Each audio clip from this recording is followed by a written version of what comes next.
Alliance's turn to ban. Navi's turn to ban. Alliance's turn to ban. Navi's turn to ban.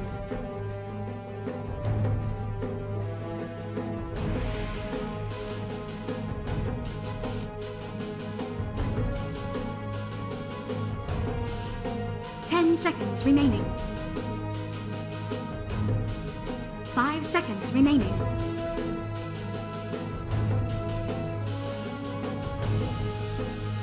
Alliances. Navi's turn to pick. What's up, guys? Welcome back to the Epicenter qualifiers. Trying to get to Moscow, these two teams' alliance.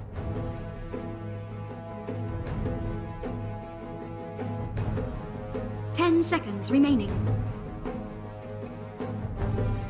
5 seconds remaining. But still. Reserve time.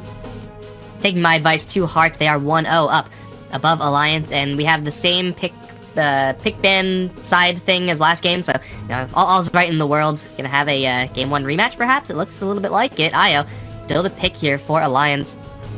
And I do think that, like, the hero is playable, but this is like kind of just Alliance's biggest comfort zone. This is just like what they like to do. This is what EGM does best, so you can't really blame them for going for this IO opening. But we did see a great portion of the IO's weakness in the last game. Like, if you're prepared for the IO, if you pick it up this early, you run into some serious issues because your mobility, your global mobility as the IO, is significantly decreased. Your ability to save heroes is significantly decreased because Navi will just be looking for you. They'll have heroes that are mobile enough and you know, have enough vision to chase you down so that you cannot yank your allies out of those bad engagements. This is a risk that Alliance are kind of going to be okay with. I mean, obviously first picking the IO does have those risks, but if it means that you can play better as a team because you just like playing with an IO, so be it. We'll see what they can do with it this time. Navi going to throw out the draft of game 1 and look towards something completely different, doing some small parts because the Warlock is banned out right now, but I think the Tree and Protector was actually in that Warlock's ban slot, so a little bit of a switcheroo there. Darkseer, Tree, and Protector is an interesting opening for sure for the Navi side. They are able to, with these two heroes, apply a decent amount of pressure towards the safe lane. Now, Juggernaut is a hero that, perhaps more so than others, will be able to resist this. But still, when you're talking about Tree and Protector, just right-click harassment, it's already pretty substantial. When you also have the Ion Shell on top of the Treant, then things can get pretty redonkulous up in that top lane. And of course, when you're not in the lane, when it's the mid-game, when it's the late game, you're looking at Vacuum into Overgrowth. Those are just incredible tools to have, and for Navi, they have just the Darkseer. So Vacuum into, I don't know, perhaps a Disruptor pick. A fantastic hero to have up against an IO, great with Darkseer. Wouldn't be all too bad for the Navi side if they want to kind of dip into that pool. We also go for the, for Slardar or something like that if they want to run a little more of a greedier lineup, a little more aggro. Do go full CIS with the Darkseer, Slardar in that fashion. Now, they definitely do have options, except for that Disruptor, banned out, along with the Slark. And on the Navi side, just getting rid of some more of that IO synergy, which we didn't really see in the last game because of you know, how hard countered that IO actually was. Still, gotta cover their bases. If you're Alliance and you have IO Juggernaut and you're gonna say that is your combo, quote-unquote, you're kind of okay with that. The movement speed on the Juggernaut, very nice. That additional sustain is quite nice as well. And the thing that Juggernaut has, perhaps the most, is instant impact as soon as he gets relocated into a fight. Like, that's why you want heroes like Tiny, like Ursa with the IO, because as soon as you yank him in, they'll do something that will probably kill someone else. And Juggernaut has the Omni Slash, so it is definitely a nice little pairing here for the Alliance side. They also have a lot of sustain off of this opening combo as well. Healing Ward doing double duty when you're talking about an injured IO, tethering back into a Juggernaut perhaps. It gets pretty redonkulous. Navi, they go ahead and grab a Rubik, which is going to give them a nice bit of control. My concern for Navi, though, is that they're going to end up being a little bit damage light. Darkseer, not really a huge damaging hero. We'll need Pycat and Dendi to really step it up in the DPS department in this game. Meantime, Alliance gonna smork their way, possibly, to victory. They have Overcharge on a Juggernaut, they have Bloodlust on a Juggernaut as well. Juggernaut is just gonna go ham, if that's really gonna be the case. Tree Protector is a pretty good hero to have in that situation. Living Armor will protect you against those big crits, and you can always just overgrowth the Juggernaut, try to get rid of that Blade Fury. It's not really like a huge solid, oh, you're not gonna do anything counter. That's a good answer for Navi, and of course Surge is gonna be a very similar response. Navi have so far a very, very defensive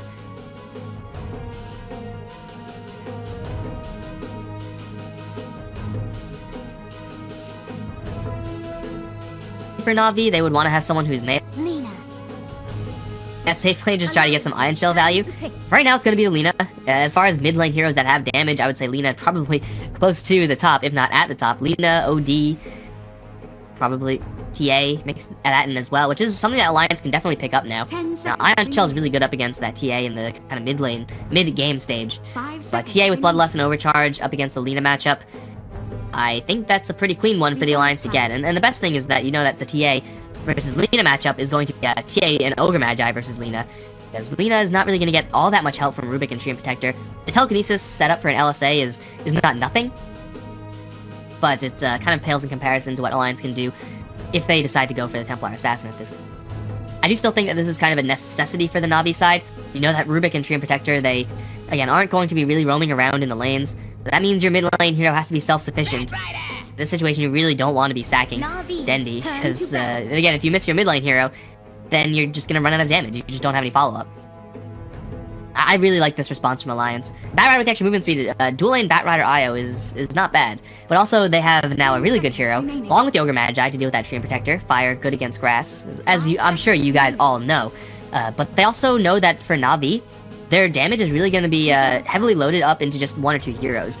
Like, Rubik, Treant Protector aren't really that great at responding to a Batrider. Let's just say they're not Vengeful Spirit.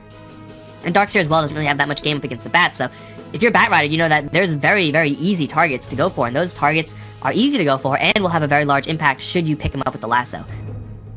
Normally, I'm not really a huge fan of the Batrider. I feel like the hero is, I feel like as far as, on a scale of 1 to 100, where 100 is Lina and 0 is Meatbo, I feel like Batrider is kind of like a 40, like, 40 percentile of strength. That's just my opinion, though, man. In this game, it is definitely looking like an easy 75. 10 seconds remaining. No offense to the Meepo players out there. I know some teams love it. Abed Meepo is definitely a thing. But, perhaps I'm biased. Who's a 0 nowadays? Underlord? Is Underlord a 0? He might be. I haven't seen him since the nerfs. Not a single time. He feels kind of bad, man. Navi, take out the Sniper. Another hero that has a decent match versus the Lina. A little bit more of a hero that benefits off of that Bloodlust and the Overcharge and the kind of defensive aspect of the IO, the relocate out. Still, I would be worried if I was Navi in their mid lane. I got Lifestealer. Silencer. Taken out now as Alliance. Go for a Silencer. Ooh. Turn to pick. This is interesting. This matchup is going to be, okay-ish for the Silencer. Glaives of Wisdom spam is definitely a thing, but he does have to watch out for his movements. Thing is, when you're going for Glaives of Wisdom spam up against a Lina who has more range than you do, obviously you're going to be taking some right clicks before you deliver your right clicks of your own. And when you're throwing the Glaives, you're not moving, so the LSA is a little bit easier to land at that stage. It's a risky pick for sure, but going up against Darkseer, going up against almost a full lineup of casters for Navi.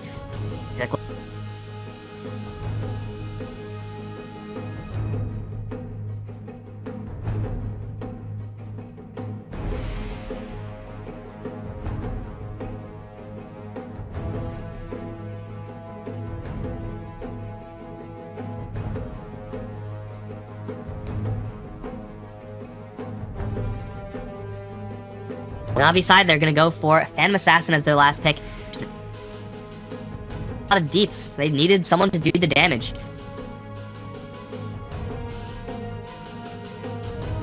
Can't really blame him for going for this Phantom Assassin. Matchup-wise, seems like it's actually pretty good.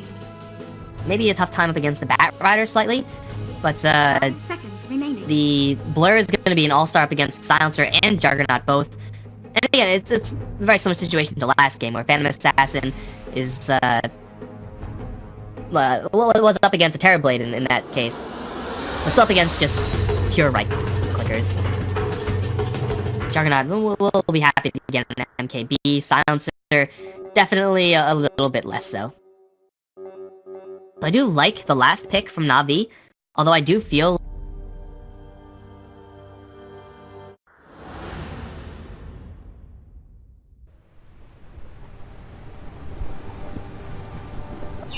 the opposite is just so easy. It's a cakewalk with a Batrider and an IO with Global Silence cover. I would expect Alliance to start the fights the vast majority of the times, and Navi at that point don't really have any responses. My audio isn't loud enough to know what this said. I'm a really disappointment of the Chinese community right now. Eternal shame upon my family. Smoke up either way from Navi. I'll wait to introduce them because they may be running into a little bit of a target here in Loda. Does have the spin, obviously. Lift up is going to use before the spin. LSA completely off, though. Still with this many heroes right-clicking him, he still might go down here. Leech Seed picked up and will kill him off. And also will heal up a lot of that spin damage, so Loda, walking into the wrong neighborhood, gets mugged. 30 seconds to We'll give Dendi that first blood. First blood on Lina is about as best as you can hope for. Ooh, they're actually going to juggle up their lanes a little bit. Response play from Alliance, smoking up themselves. But they're going into a Darkseer. Ion Shell was picked up. It will be a little bit of a Smork Fest right now. How good are the body blocks? They are not. There's Napalm slow, there's Ignite. Unfortunately, Ignite doesn't work with Napalm, despite that not making any sense at all. General now to the tower, but Handskin, he Ogre, he's smart. He don't care about a tower. He's a tier 2, though. He may care about Biver. Arriving to telekinesis the Bat Rider back in. Body block still almost non-existent. Tower shots still coming through, though, and it will get the kill. River, a lot of experience off of that one. General obviously getting pretty heavy benefits as well. Alliance trying to smork their way into tier 2s. That's a little bit of a hard sell. You know what, guys? Screw the introductions. You guys know who's playing what. I mean, you guys aren't here because you're just random guys wandering into a Dota stream. No, you're here because you know Alliance and you know Navi. We're gonna have a little bit as a set of a lane swap. Oh my god, those right clicks and the daggers. Blightstone is an item for sure, and when you're hitting for 91 a pop, Yonosafan just got his ass kicked.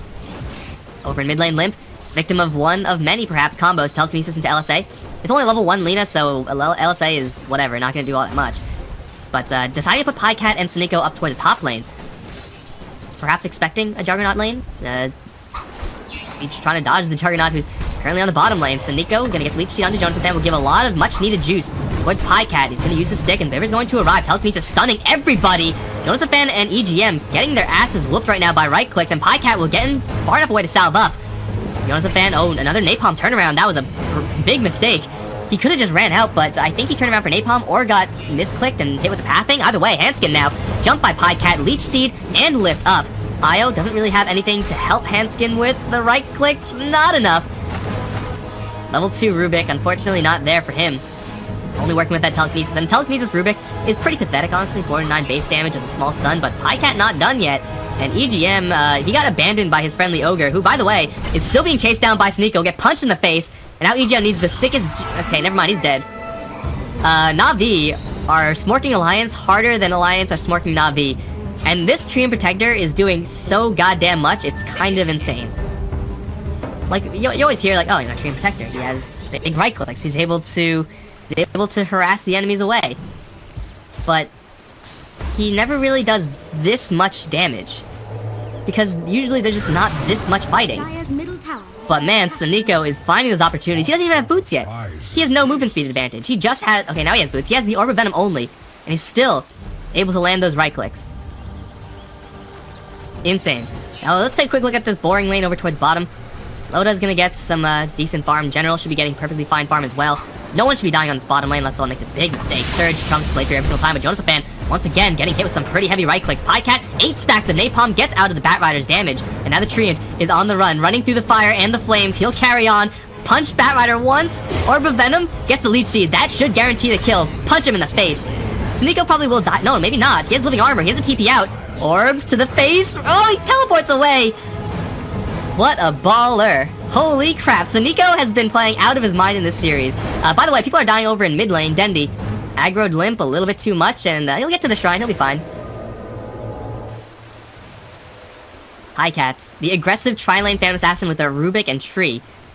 And I can't help but feel that Alliance will be having a little bit more success here if a Juggernaut was in this lane.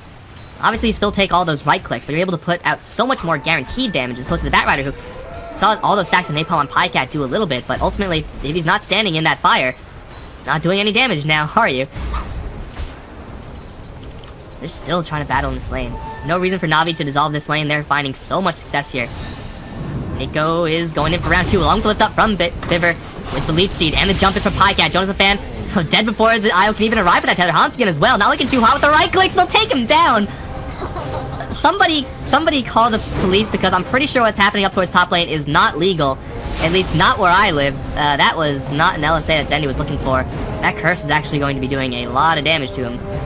Should be fine still, but you know what? Dendi doesn't have to do anything in this game. He can just handle the lane as he is. Light lead for the Lina.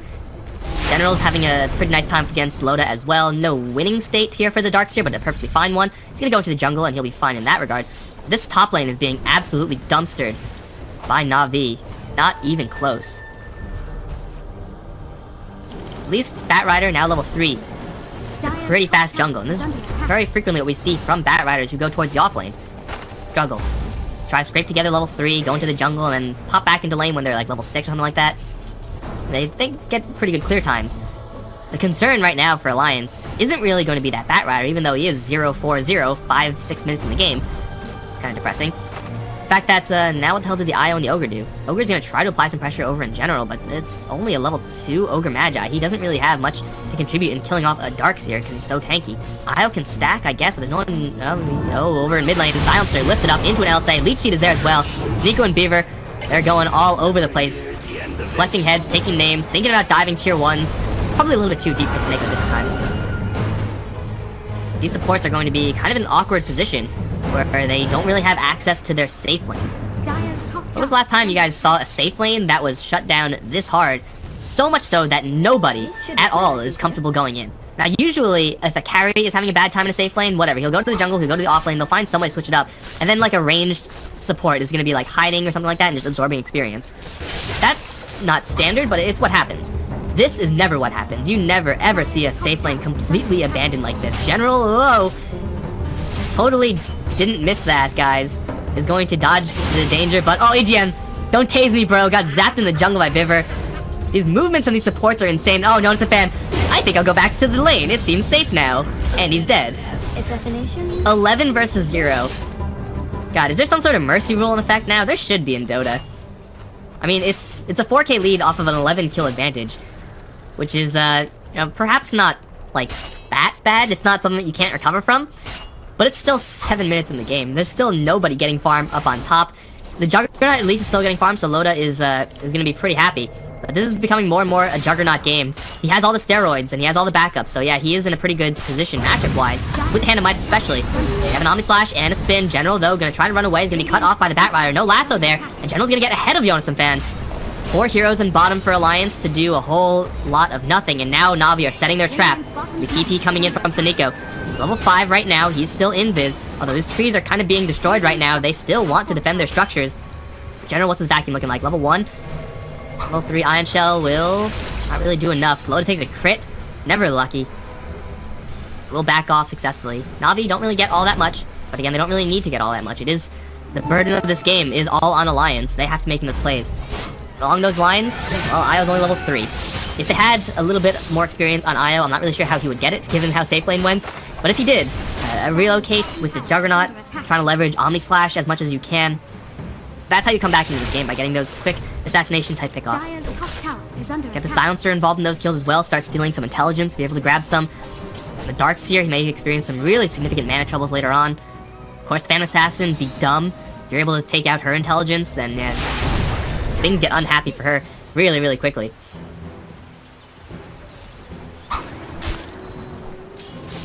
Right now, Navi can look to hit the brakes a little bit. Highcat's gonna leave the top lane, give that over to Dendi. Double Nulls, looking for that Bloodstone buildup. On top of the net worth chart, despite being involved in the least action. That's mid lane farm for you right there. Favorable matchup as well. 2500 Silencer, 38 for 12 versus the 63 for 8. Selena in the CS department. Nico's getting the advantage here. That rotate out of the mid lane, getting Dendi into the jungle. Jungling Lina isn't exactly a thing, but hey, you don't need to do it for that long, just until the Treant gets level 6, and he will have that very shortly. Alliance, they are power farming their Juggernaut. They will have steroids galore for this hero. Batrider's able to find himself a couple of minutes, undisturbed in this jungle. That Blink Dagger can get Alliance right back in this game. Alliance, they're not feeling hot about this, but they still are in a position to recover, assuming they kind of limit their deaths for the next 5-10 minutes of this game. If this score gets pushed to like 13 or 14-0, that's still like a fine threshold for Alliance. That's something that they can recover from, simply because of how their draft is designed. They start bleeding out more heroes, then hope is very quickly going to drain away. Io needs to get experience. The Silencer, not even with that global silence yet. Just needs to keep farming. Does seem like Alliance are 100% now reliant on assassination attempts. Speaking of, Viver Yeah, charged down by Loda, Phase, and Bloodlust. He's pretty quick. River is gonna get into his safety of his tower. Yonespan does not have his lasso. Just have to watch as the Rubik leaves to safety. Again, will do the same. I don't think they saw him. Level 2 vacuum. Tower's still gonna be beaten down. Grim Protector. The battering ram. Is under attack. Dire structures are fortified. No one's on top lane still for Alliance. Radiant's Navi has been working with 3 lanes, Alliance really only with 2. Dire's top They will start shoving this bottom lane. Was already previously shoved pretty hard. Love with the Ring of Basilius turned on. Like just making an even tower trade. That is going to be pretty big for Alliance. Although TPs are coming in. Sneeko, go invis, give that armor to the tower. Overgrow. There is a deny threshold here, but he's gonna walk away. Not really sure about that overgrowth, but for Alliance, it's a big trade. Losing your top lane tier 1 actually makes this lane a little bit more workable because the creeps are a little bit closer to a tier 2 instead of just tier 1, so it's very, very difficult to dive that, at least compared to a tier 1. And it'll be an even gold exchange, and when you're behind, you want even gold exchanges. You can. River going to run into an Ogre Magi. He's gonna be pretty unhappy that he only stole a level 1 spell, but it's not like he could've gotten anything better. On Skin is daggered, and with the Ion Shell, oh my god, that's a crit. That's a double damage unit on Phantom Assassin. I thought that was doing a little more damage. Hard to see with all these particles on her, but yeah, Pycat is loaded up with steroids as well. Look at this. This is ridiculous. Well, 12-0. It's only a level 3 Ogre Magi, so it's not that bad. But at the same time, it's a level 3 Ogre Magi 13 minutes in. Like that. This right here, this is not the face of a happy ogre. This is what sadness looks like. If you're ever playing Pictionary and you get sadness, just draw Ogre Magi with 679 net worth 13 minutes in the game. At least he has boots, right? We've seen worse. Tower will be destroyed on bottom, and this time no trade will be happening for Alliance. Navi, Handamitis number 1 being built up on the tree. Like that's gonna be it. Handamitis got 1 on the Silencer on the other end, 2 on the Juggernaut. So Alliance are definitely building up for the comeback. Radiant's top tower is under attack. Ooh. Yeah, we have a comeback build here for Alliance. This is a necessary evil. A desperate move for sure, but they have to do this. Have to find some way of getting their kind of underfarmed cores and the Bat and the Silencer back into this game. Yeah, it's gonna mean that the next, well, I guess what was a 10-minute timing is to kind of extend a little bit more for Navi, where they have so much more time to play this out and just look for those assassination attempts. If Alliance again can limit their deaths, then they will have a pretty good shot with these items. Navi, they know that there are at least a couple Midas on the other end, just to their 1 on the tree, which is not hugely relevant. We'll have to keep this pressure up. We'll do just that with the smoke. Top lane Pycat's pushing. Well, it's actually a pretty vulnerable target up towards top, especially since Relocate on IO is available. GM's just chilling with Limp.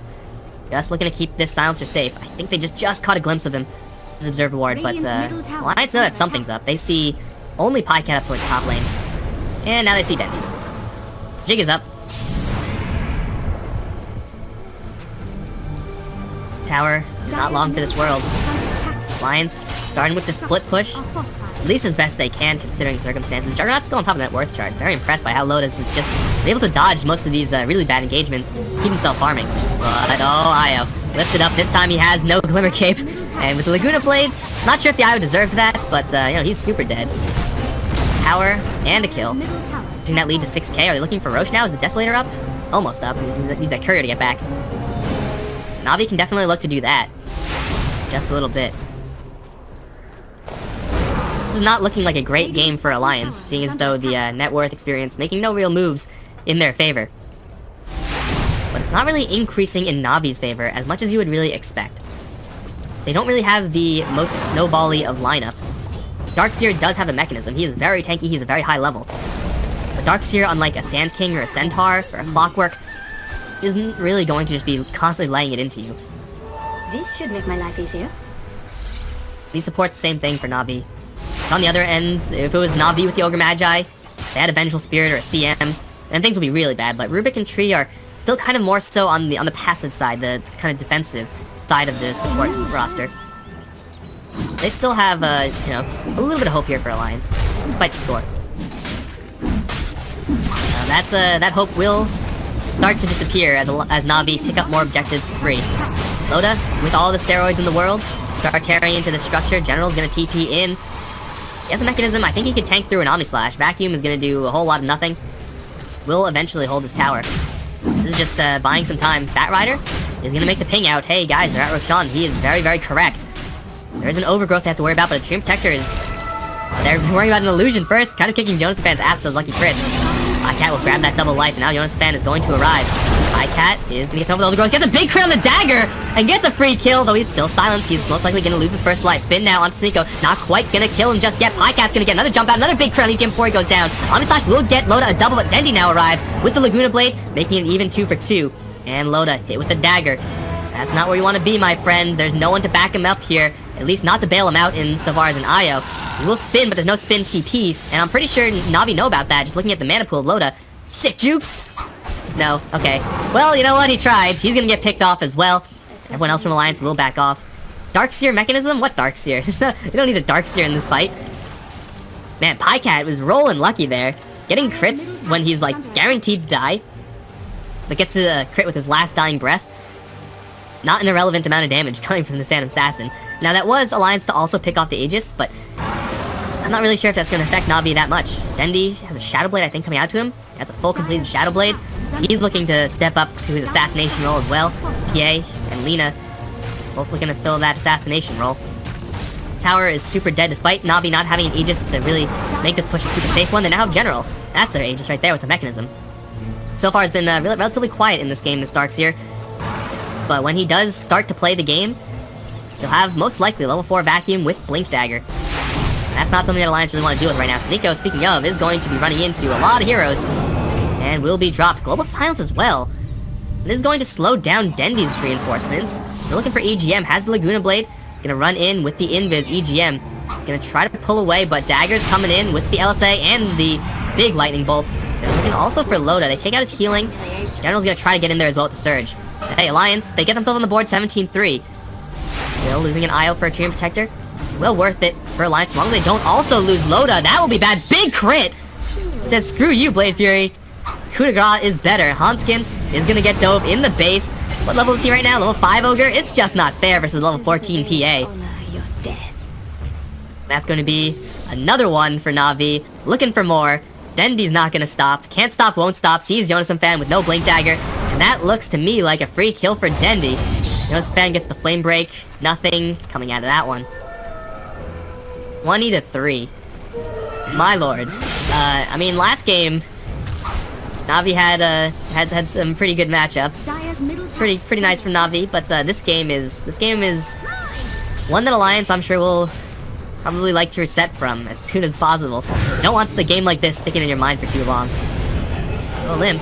And pretty aggressively. We'll get the tower denied. Loda's going to arrive. Needs some backup. There's the overgrowth. Knowing there's no global silence. Navi might want to fight here. Get the stun up onto the Juggernaut. EGM. Not gonna yank him out just yet. Gets pulled back into a vacuum and Loda will fall. And now the jump forward from PieCat. 700 crit. Laguna Blade onto the Ogre. Limp and Bat Rider are both kind of wondering what the hell do they do here because they didn't do any damage to Navi. Again, General finally showing up to this game because he wasn't needed up till now. Gonna open up the front gates for Navi to poke at the high ground. Now, does Lina have that damage talent just yet? Yes, she does. She has the extra right-click damage with the Shadow Blade, and she's just looking for some sort of opportunity like this. Limp lifted up, has a Force Staff, but I don't think that's gonna work. The Shrine, no, it won't work. PieCat is gonna get a double. He's also gonna go for a Hanskin. He daggered the Silencer and jumped in towards the Ogre. And I think killing the Ogre makes him king, right? That's how it works? Well, EGM and JoNasFan are just gonna have to watch their buildings be destroyed. 21 minutes in. 3-25 now. That's gonna be mid-racks down. Navi with no signs of stopping. Oh, Dendi with a Feign Retreat. Oh, onto Loda with the Laguna Blade. They got him again! Get Mind Game. Now the Bat Rider trying to initiate, in quotation marks, of course. EGM's like, get me the hell out of here, guys. I want out. He's gonna get out, but his allies are not alive, so who cares about an IO? Nobody. JoNasFan's back. He's gonna buy out. Loda has a buyout as well. The Global Silence Alliance, I'm not really sure if they can do much here. Then he's gonna try move forward. Still, Dendi has his eyes on the prize, and it will be the Phantom Assassin. Ready to jump into the drop of a hat. Dendi gets Force Staffed in. Big play if he can get out, but oh, actually no, PieCat wants in instead. It's like, oh, Force Staff her? Why not me? I want to fight. She's gonna get 2. An Alliance, they use Global Silence to do, well, about half HP worth of Dendi damage. It was, by the way, 28 Bloodstone charges, so even if he dies, pretty sure doesn't care. Force Staff. Oh, the LSA combo with the vacuum is perfect! Oh my god, somebody please call the cops. Omni Slash is gonna do very little versus General. Heal Fall as well. 3 to 31. And that's gonna be GG well played. That was one of the most one-sided matchups of teams that shouldn't have one-sided matchups I've ever seen in my life. Like, there are games where you know one team is better, and you expect one team to win.